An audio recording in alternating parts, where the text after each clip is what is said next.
is Jacqueline. Welcome back to the Brooklyn Knitfolk Quilt Along tutorial series.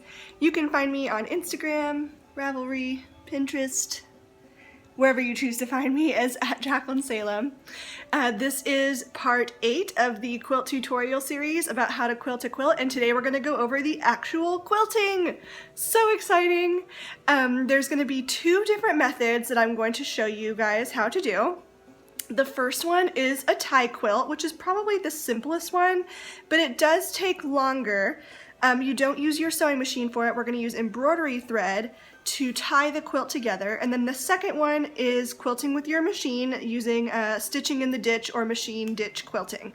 So let's get started with tie quilting. I'll show you that one first. And then the second method I'll show you is machine quilting in the ditch.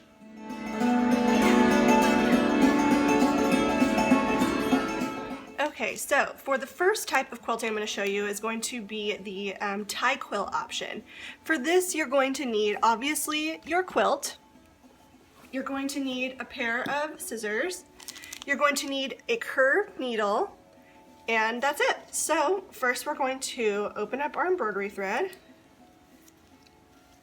I've got my kitty supervisor over here. Can you lie down? Be cute. Open up my embroidery floss. Take a length off of it.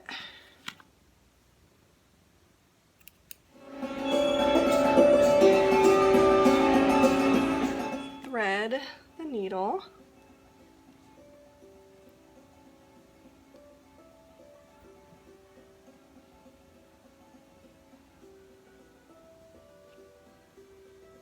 And then, excuse me, kitty. Now for the tie quilt, now that we have it threaded, no need to tie a knot on the end of it. I'll show you why in just a second.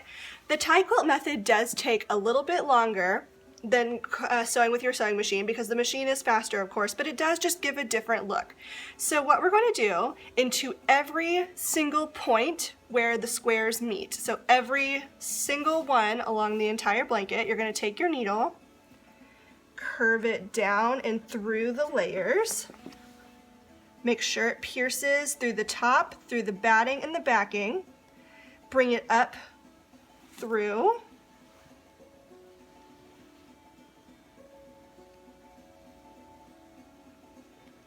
doesn't have to be perfect, but not too far. Yeah, this can be tricky. Okay. Now we have it through. Pull it through to the end of the length of your thread.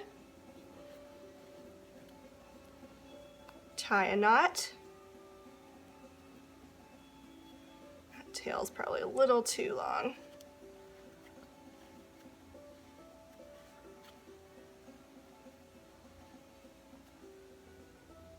There we go.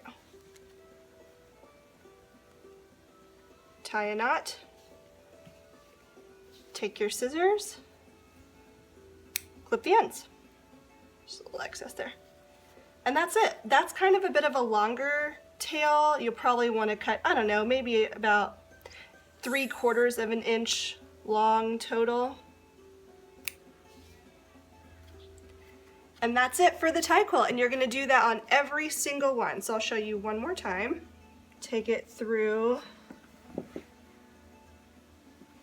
pierce through all the layers. Are you helping, Jafar? You're being very helpful. Up through the other side.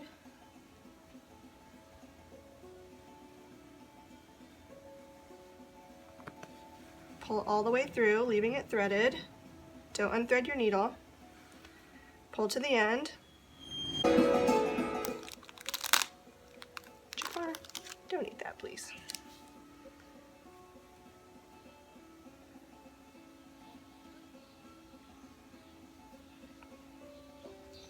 Tie a knot. Take your scissors and trim the ends. And that's it. That's quilting the quilt for the tie quilt. Again, you'll just keep going throughout the whole thing.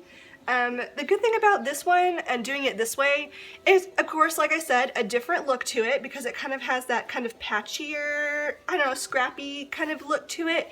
But the other good thing about it is that you can kind of sit and do it. So you can sit in a comfortable chair and do it in a chair. You don't have to do it on the floor like what I'm doing right now. But you can just kind of sit with it and work on it little by little, like while you watch TV or podcasts or something like that. So unlike with sewing machines and quilting in the ditch, like the second method I'm going to show you here in just a second, you don't have to actively be sitting at a sewing machine. So that's the good thing about that. So on to the next quilting method, which is quilting in the ditch.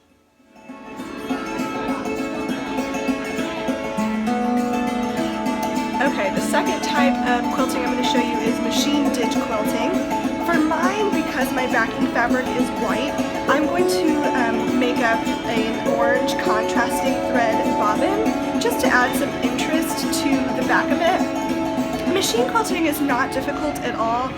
I will say it can be a little bit trickier just because you're working with such a large piece of fabric, like a large thing that you're working on. So you just want to make sure that whatever surface you're working on is as clear as it can be. Just your sewing machine and a really big table would be the most ideal. I've tried to clear up all the excess things from my desk to kind of help with that. We'll see how it goes, but I'm going to load up an orange bobbin and then I'll be back to show you how to quilt in the ditch. Everything is locked and loaded and ready to go. For machine quilting in the ditch, we're going to start by stitching up the center seams of the quilt. So we're going to go in the center of it height-wise and the center of it width-wise.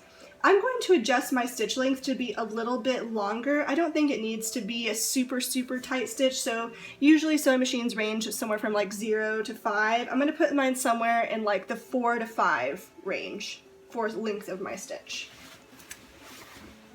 This part can be a little bit tricky to sew in the whole quilt process just because, again, the pieces of fabric are so large at this point. I'm going to find my center seam, appears to be right here. Start a little bit off of the edge, and then we're going to go right into, let me bring this closer so you can see. We're going to stitch right into the seam line of your quilt. So just right into that ditch there. It's called stitching in the ditch. So you're going to do that first. It's going to be like a giant plus sign, doing it in your center seams.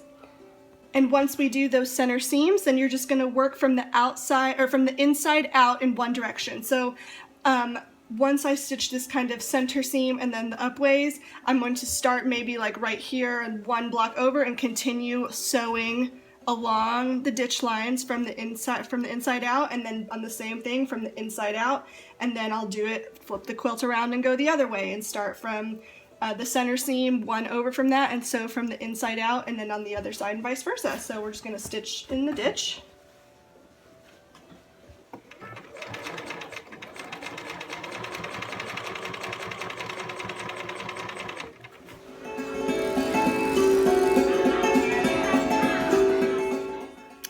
I guess I should also mention, it's not required at this point to have your 1/4 inch presser foot, so you can go ahead and put on your regular presser foot at this point.